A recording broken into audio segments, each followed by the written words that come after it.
What's up, guys? It's Rich, back with another video for you today. And in today's video, we're going to be talking about FragPunk. This is one of the most exciting FPS titles that I think a lot of people have been waiting for. It is just released on PC as its first platform tonight, and I am so excited to hop in this game, especially with the ranked mode. A lot of good things that this game has really covered before it even launched, and with all the tests, all the information it's gathered, I really think they have something really special here. I know that a lot of people are curious about the console version. I'm not going to really dive too much into that, as this is kind of just the best settings video, but for those that are curious about the console release date, because I know there will be a question or two about it, it has just been delayed as they want to make sure they optimize the performance a little bit more.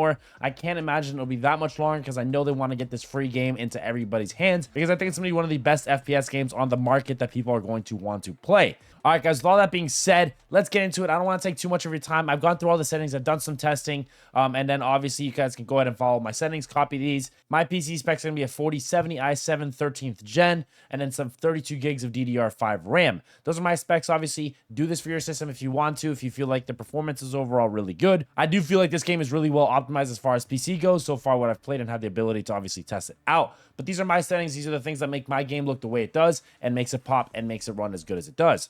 All right, guys, with that being said, let's get into it. I'll kind of just go over some of the settings that I have down here as well. So in the settings here, so obviously these are going to be just some basic settings. I'm not going to really dive into too much of these in the general settings, but some of these here that are really nice. Automatic sprint, I have that set to off. That's if you hold your W key, it's going to automatically sprint forward. I don't really care for that in a competitive 5v5 or 6v6 shooter at all. That's obviously up to you. Camera shake during sprint, off.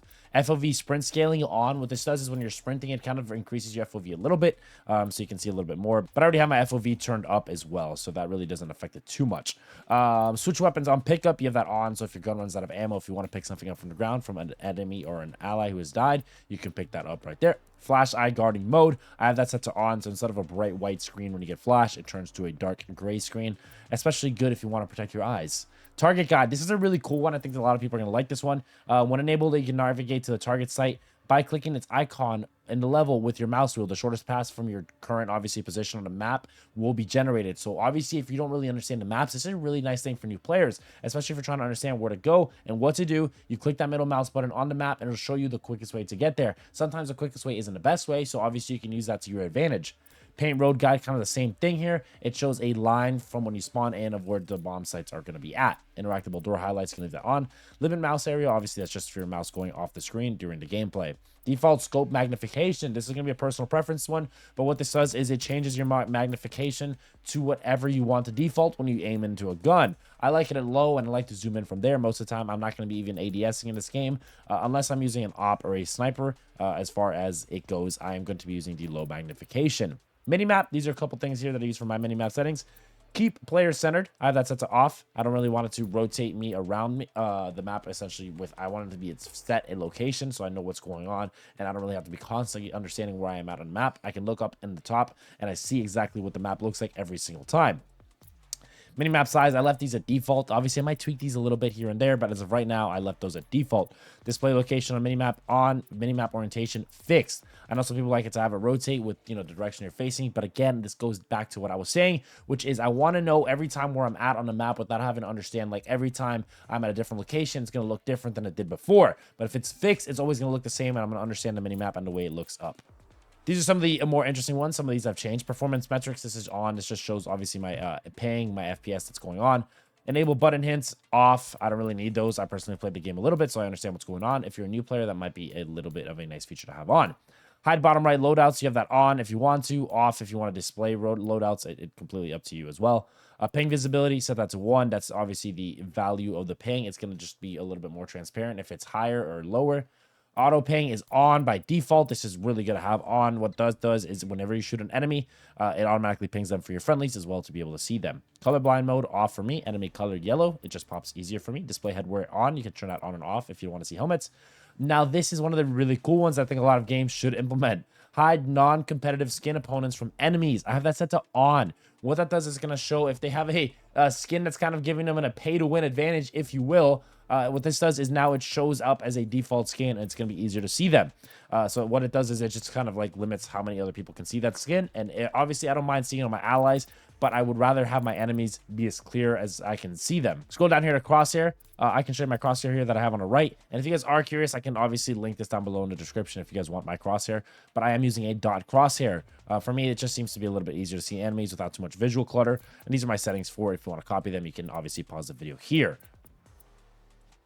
Moving over to the keyboard section, not a lot here. I changed a few things, but not too much there as well. Melee weapon set to my side mouse button, and then my jump is set to my scroll wheel down as well. So if I ever want to bunny hop, I can just hit scroll wheel down as well.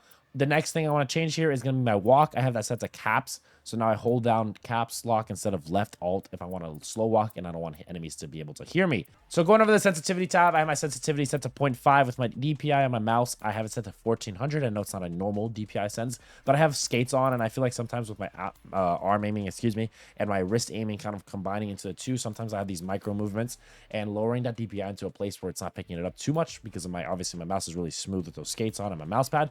I like to have it at 1400 DPI with a 0.5 sensitivity. Controller settings, I don't play on controllers, so I don't have anything there for you, unfortunately, but we're going to go ahead and go over to the video settings. So this here obviously affects your performance in game, and I'll kind of just go through it, and you want to copy these obviously if you want to match my in-game settings. LG Ultra Gear, just make sure it's set to your display screen. Display mode full screen, like this PC, Windows, optimizes the game to its maximum potential. I use a 16:10 display ratio.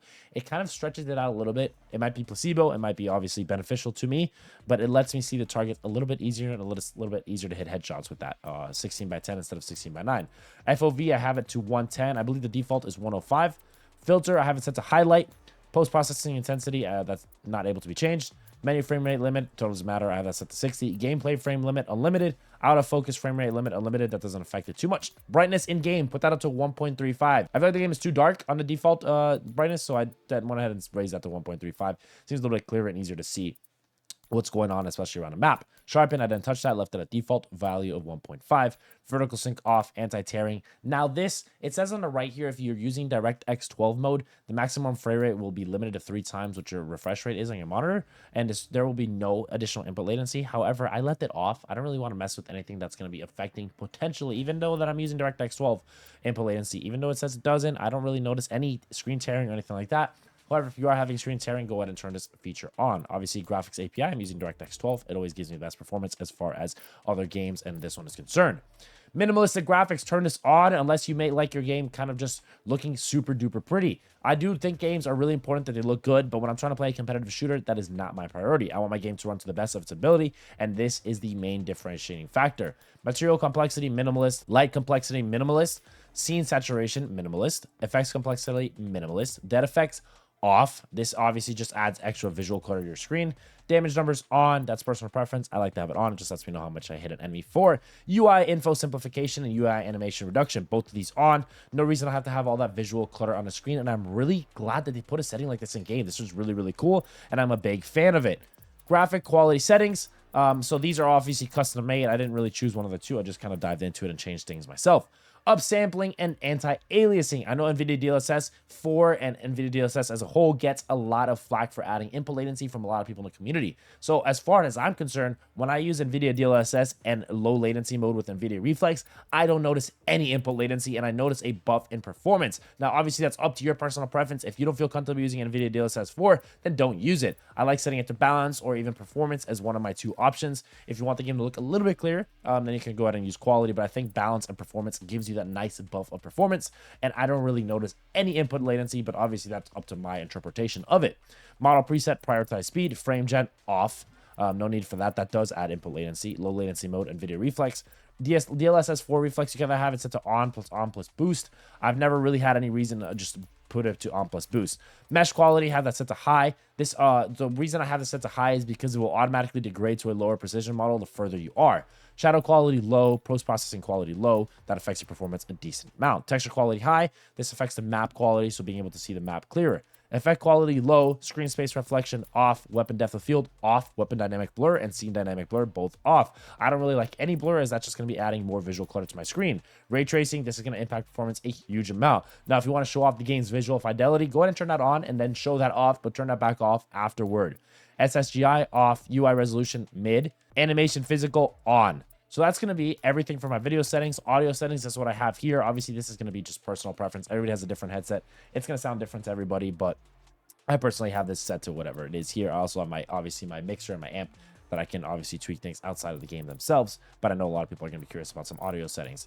Guys, if you have any questions about any of my settings that I've shown you here today, I'm going to go ahead and jump into a firing range so you guys can go ahead and see the frame rate as well in the top left here. But if you guys have any questions as well about any settings, or you have any questions about your PC or something that you might need to change, go ahead and let me know down below in the comments, and I'll do my best to go ahead and answer them for you. So if you look in the top left here, we have an FPS of over 300. So I'm reaching 312, 320, 308. So I'm around that 300 range. I like it. I think it's pretty good. I don't feel any input latency, like I mentioned, when I'm using a video DLS4. It's just really, really snappy and really, really smooth. The reason the game just feels that way, I think that this game is really well optimized, but then tweaking some of those settings that you obviously saw me do have made the game still be able to see these enemies really clear. I'm not having any obviously loss in quality with that. So being able to have that obviously with the benefit of having that performance buff, even I'm hitting over 400 FPS now. So as far as you can tell, these settings are really, really good, and I think definitely recommend using them as far as you're concerned.